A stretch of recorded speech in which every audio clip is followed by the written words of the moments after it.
Hey, Mr. Madsen, how are you, sir? Jamie, hey, you just caught me. I was just leaving the room. I'm honored to have a chance to speak to you. I appreciate the time. Oh, well, I appreciate yours. I don't do much stuff on the internet, and I can't. I don't even have a laptop. I'm very grateful. I mean, it's very nice to you to give me some time. Well, you are the coolest actor on the planet, so I'm more than happy to. Well, make that the title of the article. You are a true working actor. You've got so many films that have been completed or that you're working on right now. I mean, I see a dozen credits here just from this year alone. What are you particularly excited about from that list? Well, I think that a lot of times you meet a young first-time director, and everybody tells you, don't do it. And, if I hadn't done Reservoir Dogs, that would have been foolish. And so sometimes you agree to do stuff based on a pitch or based on the fact that you're trying to give a young filmmaker a chance to make a movie. And by being in it, he gets the financing for it. So sometimes I make pictures that I wish that I had done because they didn't turn out to be what they were supposed to be.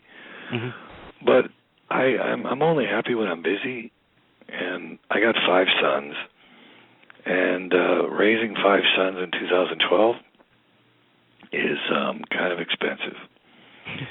And I have to stay employed. Yeah. I got a few things coming out, and I got a thing that I'm about to do. So I thought it'd be a good time to maybe talk about it a little bit. Well, I got something. They sent me something on two titles in particular, which are Infected and Lucy's. Well, I did Lucy's first, and that's with Peter Facinelli, the kid from Twilight. He actually wrote the part for me. He plays a pickpocket in New York, a very infamous pickpocket, and I'm a New York City detective. And one way or another, he pickpockets my gold shield. And it's in the paper that this famous pickpocket's got a New York City detective's gold shield. And he's running around, waving it around, and, he's obviously making a fool out of me. And so it's basically me, the film is me chasing him around trying to get my shield back. And he wrote the part for me, and then they got Vincent Gallo in the movie, and Michael Correnti as a director. And, those are good, that's good talent. And Peter's a great kid. I mean, he's a really nice kid.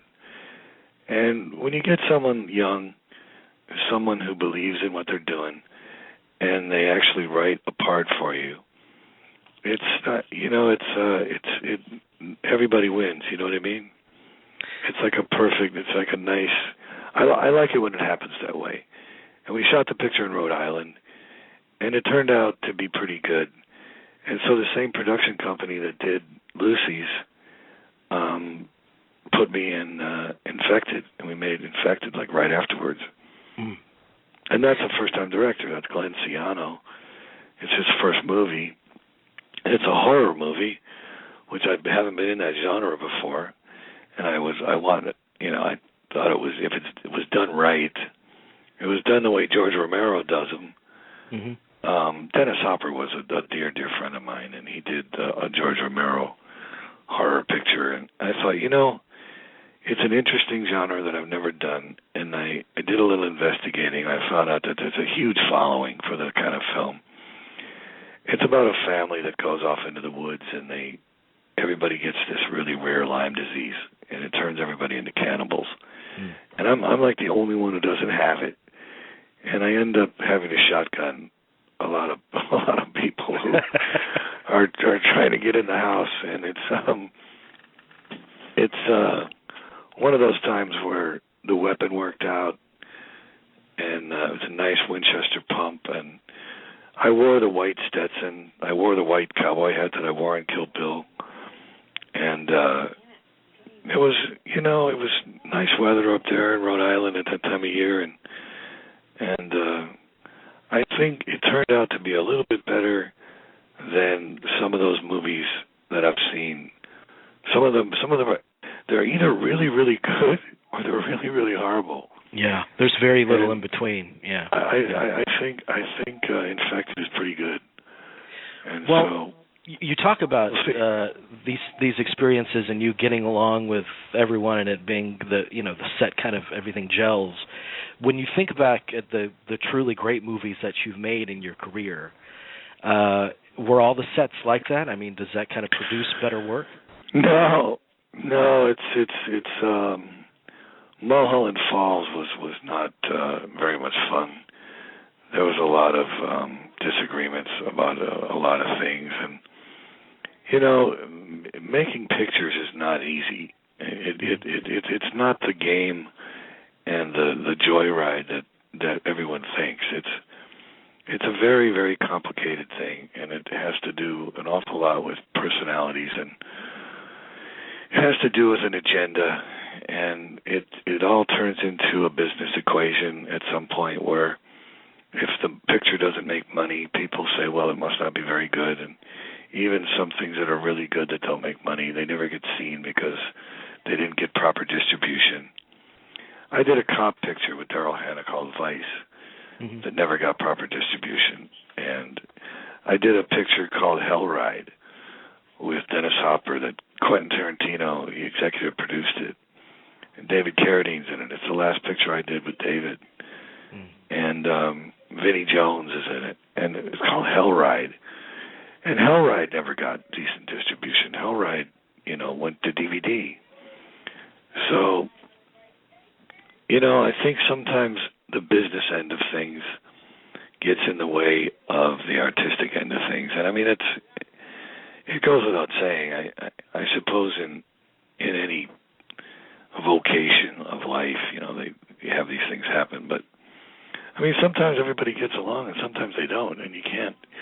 At the end of the day, when they shut off the machine, it's time to go home. And sometimes you remain friends with people, and sometimes you don't. But you have to kind of mind your own business and do your own thing. And well, was that hard? Was that away from it? Was that a hard place for you to finally get to kind of let it go after a certain point, after your work in it is done? I saw that coming pretty early on. I did a lot of episodic TV before I started making movies. I did Cagney and Lacey and Tour of Duty and Miami Vice and Jake and the Fat Man and Saint Elsewhere. I did a bunch of episodic TV before I started making pictures, and I figured out this stuff early on, and so it's it's in the best of times, it's the greatest job in the world, and I've been all over the world because I do it. I mean, I can't think of a country I haven't been to shoot a picture, and but in the worst of times, when there's nothing happening, or if you have a bad representation, if you don't have a good representative, a good manager, a good agent, you're basically fucked. I mean, because for lack of a better word, but it's the greatest when it's good, and it's horrible when it's bad, when there's nothing going on, and you don't have a job, and especially you have 5 kids. I got 5 sons, and you got to keep a roof over their head, and you wouldn't want to know what my grocery bill is. And it can be pretty grim when things are not happening. You can't get a pilot because people think you're a film actor. And the independent film world, there's like too many got made, and so that kind of slowed down a little bit. I mean, I always thought I would make a great Batman, but the chances of that happening are probably non-existent. But you know what I mean? So I'm kind of, I've gone back and forth between studio pictures and independent pictures, but when neither one of them is happening and you're in that lull, it can be scary. It's horrible, man. It's horrible. Yeah, it's just, it's like I should have been a lumberjack. Well, I mean, I think that's something that's not talked about a lot, is that, acting, it's your job. And like any other job, you depend upon opportunities, and work. But in terms of I mean, if you're an architect, you draw pictures of buildings, and if you're a bricklayer, you lay bricks. I mean, and if you're an actor, for God's sakes, you go and you make a movie. Right. I can't afford to go on Broadway and play True West as much as I'd like to. You can't make a living that way, and so I'm kind of. It isn't the fantasy world that people think. It's a tough job.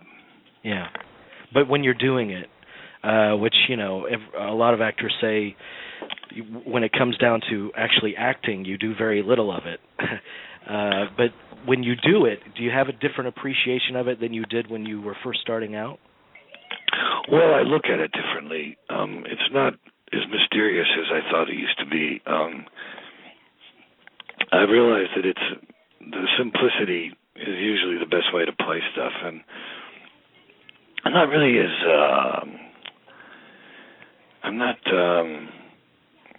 I'm a lot more comfortable with it than I used to be. Yeah. I used to think it was some sort of magical process, but it's really more of putting yourself in the circumstances of the character instead of trying to. I mean, I'm not Laurence Olivier. I'm not likely to do any Shakespeare, but I think I'm a lot calmer than I used to be. Like back in the days of The Getaway or Donnie Brasco, I think I was pretty intense, and I know how to get there if I have to, but I'm a lot less anxious about it. Well, when I think about a lot of your great performances, including Donnie Brasco, I mean, you have episodes where you kind of blow up, but I mean, there's a quiet menace. I mean, there's just a presence there, and when I look at you, a lot of times I think of somebody that you idolized, Robert Mitchum, because he had that same spirit about him, I think. Well, it was him. It was Steve McQueen. Yeah. It was Humphrey Bogart. I mean, all three of them. I mean, they just had a certain. I don't know what it is, and if I knew what it was, then I might not be able to do it. Mm-hmm. So I'm kind of glad that I don't know what it is, but it's just, I don't think it's an actable quality. I just know that Bogey played a villain for like 40 pictures before he finally did Maltese Falcon and was able to, turn himself into a leading man. And you look at Mitchum in Cape Fear. Yeah. I mean, he's 100 times more frightening than De Niro in the remake. Mm-hmm. And, you realize that there's a very subtle, there's subtlety to stuff. I mean, I don't think that, I think Kill Bill is a good example because the way that it was written was not the way that I played it. There was no cowboy hat, and there was none of the emotional kind of conscious decision of Bud. Bud was I played him a lot more decent than he was written. Mm-hmm. And like Quentin didn't want me to wear that cowboy hat. He didn't even want me to wear the hat. And he didn't understand that there was something. I bought that hat in Durango because I was making a Western right before Kill Bill. And I was wearing the hat to rehearsals. And he says, "You're not wearing that in the movie." And I go, "Yes, I am." and he goes, No, you're not. And I said, "Yes, I am." And so he let us shoot for a few things with the hat. And then he came to my trailer, and he had written a scene where I have to take the hat off. Mm. And it wasn't even in the original script. And so he knew it was the only way that he was going to get it off of me was actually write. I mean, that's the genius of him. Yeah. To have actually decided to write a scene where my boss in the strip club tells me to take off my hat. That's beautiful. Which when I took it off, it was so demoralizing because Mike Madsen, I personally didn't want to take it off. And on the screen, when you watch the scene, Bud looks so sad that he has on his hat that you have empathy for him. And I don't think Quentin really counted on that. that's what he ultimately. I don't think that's what he wanted Bud to be. But it's the way that it came out because it's the way I played it, and he was smart enough to go with it. Yeah. And it worked, and he realized that it worked. So, before I let you go, I want to ask you one more thing about Donnie Brasco, because I idolize the work of Al Pacino. So anytime I'm able to, I just saw it. I just came back from Dublin. I did a whole ad campaign for Jameson Whiskey. Mm-hmm. And Al was over there promoting a documentary he made about Oscar Wilde, the poet. Yeah. And so I was hanging out with Al. I just saw him a month ago. We were in Dublin together for like 4 days. What's it like to act across from him? Well, we shot that movie in New York, and we used to start shooting at about 6 o'clock in the morning, and Al would come in around 11, drinking a cup of coffee, and I went up to the producer one day and I said, I go, look, why are we all here, at the crack of dawn shooting this movie, and Al comes strolling in at 11, and he just looked at me and he goes, well, because he's Al. I said, oh, of course, yeah. What a stupid question.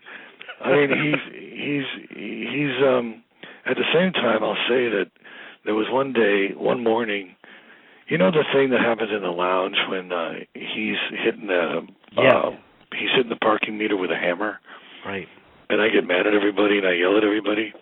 I flip the table over. He wasn't there when I shot the first part of the conversation where I start talking to everybody. And I'm looking over at him, and I'm kind of annoyed that he's banging on the parking meter. And he wasn't even there. And he wasn't there until the end, when I flip the table and I walk out, and you have to see him standing there. Mm. He had just got to work for that last part of the scene. And when he found out that they had shot that stuff with him not being there, he asked me if I wanted to do it again. With him standing there, and he wasn't even on camera, but he was. And so I said, "Yeah, I would." And it made a big difference in the scene, and it made a big difference to me. But he didn't have to do that. Right. He really didn't have to do that. It was a very generous thing to do, and he's a very, very decent guy. I was in Vancouver. I was making a picture called My Boss's Daughter, and I had 3 days off. And he was in Vancouver. We were both staying at the same hotel. He was making a movie called Insomnia, and he put me on his jet. He flew me back to L.A. so I could visit my sons for 3 days, and then had his jet take me back to Vancouver. That's what kind of guy he is.